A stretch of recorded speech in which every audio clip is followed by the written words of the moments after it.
What I can promise you in the next 15 minutes is a highly relevant, highly actionable case study of something that I think affects all of us, okay? So if you hang in there, that's what we have on offer. My name is Tim Flocka. I lead a national nonprofit called Commonwealth. Our mission is financial security and opportunity for underserved workers, and we do that work through innovation and partnerships. I am so thrilled that Malika Terry agreed to join us today. She is the Vice President of Rewards, Strategy and Operations for Benefits, Retirement, and Mobility. And also, if you chat with her, you'll find out she does a lot of other cool stuff for UPS that takes her around the world. I want to start with just a quick question. This is one of these audience participation things. How many people work with, employ, or know somebody who lives paycheck to paycheck? Yeah, I mean, at least in this country, the highest estimate I've seen is 78% of workers report that they live paycheck to paycheck. And as HR leaders, we care about that because that doesn't stop at the home front, right? That comes into the workplace, which is why Mercer tells us that $250 billion a year of productivity is lost to financial anxiety. So we have a lot of employers feel like long-term financial security is their business. We're in the retirement benefits business. But it turns out, maybe for the majority or overwhelming majority of our workers, the thing that keeps them up at night is the near term and the short term. So with that kind of context, forward-looking employers are trying to do something about it. And I'd just like to ask you as a starting point, what led UPS, who I think we're all familiar with, I saw 220 countries, yes, over 500,000 employees, what led UPS to focus on worker financial security and especially emergency savings? Yeah, so a part of working at UPS is working with purpose.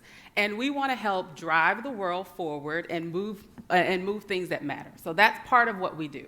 And part of that is that we are customer first, people driven, and innovation led. So know that those are the key pillars behind everything that we do. We looked at our 401k program, and we have optimized it, especially in our union-free population. Our union population also optimized, but for the lawyers in the audience, I will not be referencing our union population. I will only reference our 90,000 union-free population in the United States. Done. All right, so back to that. We have optimized that program. So obviously, like many of you here, we have done auto escalation. We have the program set up. We have the portfolio perfect. We have lowered our fees. We have everything in place that all the consultants tell you about. And then we still saw, we had high engagement, but when we segmented the population, looking at the data as we've been talking about all day, we saw that our lower wage earners and our younger population were not putting money into the 401k. And Tim and I joked about this over dinner. I'm that person who, I don't leave free money on the table. So X number of years ago when I started out, I said, I'm enrolling in my 401k, nothing's stopping me because you're giving me free money. Well, we were seeing people who started out wanting to do that, but they weren't. So we had to really look at and examine our 401k program to say, what's stopping you? We've optimized the heck out of this program. You have everything you need. Just to give you an example, because we froze our DB or pension plan, if you are a UPSer who has been with the company 20 plus years, your match or free money in the program is 8% if you do nothing. If you contribute, we may give you another 6%. For new people coming in like myself, who've only been there 4 years, no pension, my contribution from the company could be up to 8% every year. Now, all I have to do is do that 3.5%. But why weren't we seeing that? And it was really once we dug into the data, with the help of wonderful people like Commonwealth, we found out that it was other things holding our employees back. So maybe you could tell us, what is it that you guys introduced? What did you do around emergency savings related to the retirement plan? How does it work? Yes, so our emergency savings program was something that we actually use an element in the program today. We have after-tax savings in our program, like many of you probably have. And what we did is leverage that after-tax savings program to implement an emergency savings. We partnered with BlackRock, and they had an emergency savings initiative. So they have the money behind it to do the advertisement, the communication, And then they partner with wonderful people like Commonwealth to pull in the data. Because in putting in an emergency savings program, it doesn't really cost you anything if you already have that after-tax savings in your plan. Now, we actually match on the after-tax savings, so I had to convince our investment committee that this was worth our return on investment. How did I do that? I didn't have time with my 4-person team to do all of this research. So luckily, the smart people at Commonwealth have already done all of this research, partnered with BlackRock, gave me my ROI, pretty much helped me put together the presentation, and we sold that to our investment committee. And it was an easy sell, no-brainer. And what we've seen has been amazing. And that's the next question I had. Tell us what kind of impacts you've seen. Yeah. So we've actually seen savings increase by $14 million. And yes, we're a big company, so you're probably thinking that's not a lot of people, but 25% of our participants actually went in and made an election in that after-tax savings. And I bet you're probably thinking, well, they probably decreased their pre-tax or they started taking out loans. And the answer is no. What we have seen, and of course Commonwealth knew this all along, is that if you give people security in knowing that they can get to their money, they may save more. So our pre-tax savings actually went up because of the after-tax opportunity to take from your 401k if needed. And we still aren't seeing people take that after-tax money, or what we're calling emergency savings. But people weren't putting money into their 401k because they were thinking, what if my refrigerator goes out? What if the tires on my car blow out? That's $600.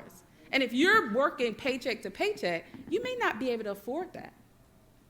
And your emergency savings is available within, I think, 24 hours of being able to access that money.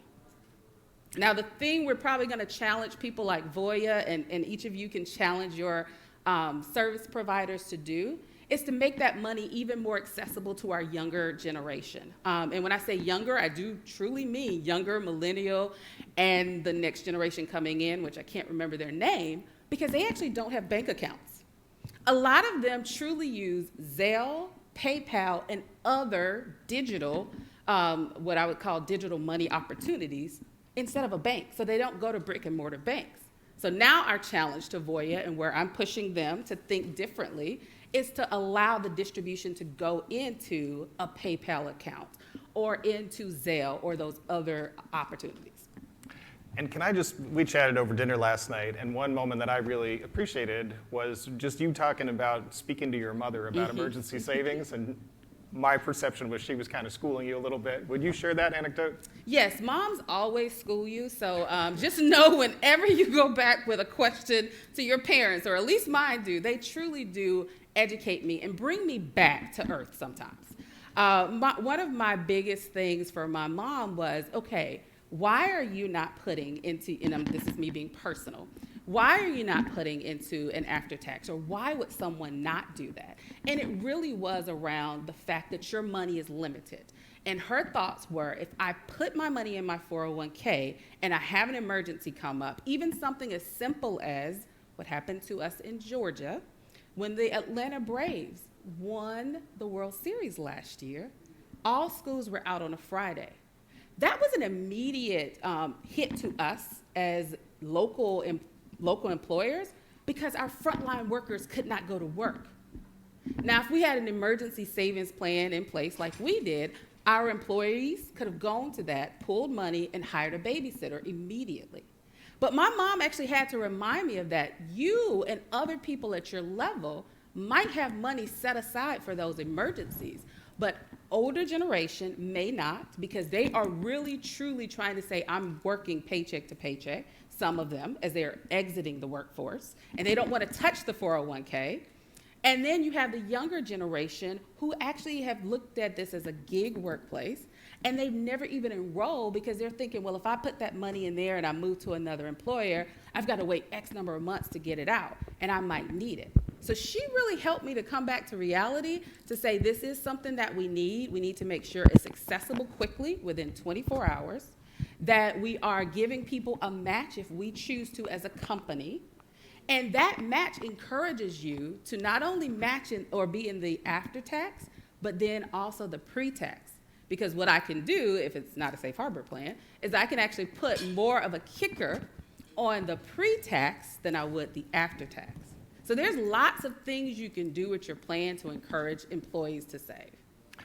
And I would just say that we see what I hear in your mom's story over and over again. If you don't have that first line of defense, we live in an increasingly volatile world, and those of us who are salaried don't feel it necessarily, the same as people who are working hourly. If you have a volatile financial life, if you don't have that first line of defense, it's really hard to focus on the longer term or frankly on anything else. And so it just makes a lot of sense that employers can play a part in setting workers up to have that first line of defense. Where I know we're lunch is out there, I want to give you the final word of just any advice for this audience. And if you can weave it in, I thought the piece about ESG was fascinating that you and I talked about last night. Yes. So just think about, I think we've talked about it throughout the day. You have to lean into different people. So lean into your service providers. Lean into organizations like Commonwealth that can provide you with the knowledge. Because if you don't have a large team, you can lean into those individuals to help support you. Also lean into internal groups. I love what I heard on the stage earlier where they talked about a platform where people can join and do different projects. I wish we had that at UPS because I would have thrown this out there as a project. However, I reached out to our business resource groups, and one of them is the under 40 population, and I tasked them with doing some focus groups and surveys, and they were excited about that opportunity because internally to UPS, you can add that into your resume, and other people will see that as they're searching for candidates, the different projects you've worked on. I would also say get to know your population. It was very interesting to hear that the gentleman from Neiman Marcus mentioned conjoint surveys. I'm in total rewards. We think and talk about conjoint surveys all the time from a total rewards perspective. What are you willing to give up to get something else? Would you have less vacation days in order to get more base pay? We do those types of conjoint surveys and consider that conjoint analysis. Do that also with your 401k programs. What are you willing to trade off? And you'll learn a lot from your employees. Also, be creative in your partnerships and find out what your population needs. I get it, the consultants bring all of this wonderful data and information, and we need it. We need it. But it may not be relevant to your population. So for example, did you know that if you reach out to Equifax, and I'm not trying to plug any particular groups, but Equifax, if they are a partner of yours and maybe do your employment verification, they have a ton of data on your employees. You can find out if your employees struggle with student loan debt. So instead of doing an emergency savings program, if your population struggles with student loan debt, put a student loan repayment program in place instead. So be creative with the way that you do things and lean into those organizations. If they want to charge you for it, keep talking to them. They may not. I'm just throwing it out there. You may be able to get some of that work, especially if you have a partnership already. And the Equifax is going to kill me for saying that now. But anyway, those are the types of things that you have to do. And then just think about, from an ESG lens. We can now look at our 401k, now that we've been into the program about 18 months now. We can see that our low to entry-level employees, low-wage earners, have increased their percentage of participation, increased their deferrals, and we also can segregate that population by ethnic group, by male, female, by age, and we're seeing those areas that are more diverse actually participating more in 401k. And what does that mean to all of us? That really means that we're preparing our employees to be financially secure, less stress, no accidents, less workers' comp issues. And those little things can help to add to that return on investment and that investment committee proposal that you put together for a program like this. Thank you so much. I really, the piece about even in a large global corporation, it comes down to a small team and you have to be savvy about finding those resources. We work with a lot of companies, we hear that all the time. It's unusual for a nonprofit to be in a position to do that, but we're lucky because of, frankly, resources like those available from BlackRock that we have that chance. So thank you so much. Thank you. Thank you for hanging in there, and let's grab some lunch. Thank you.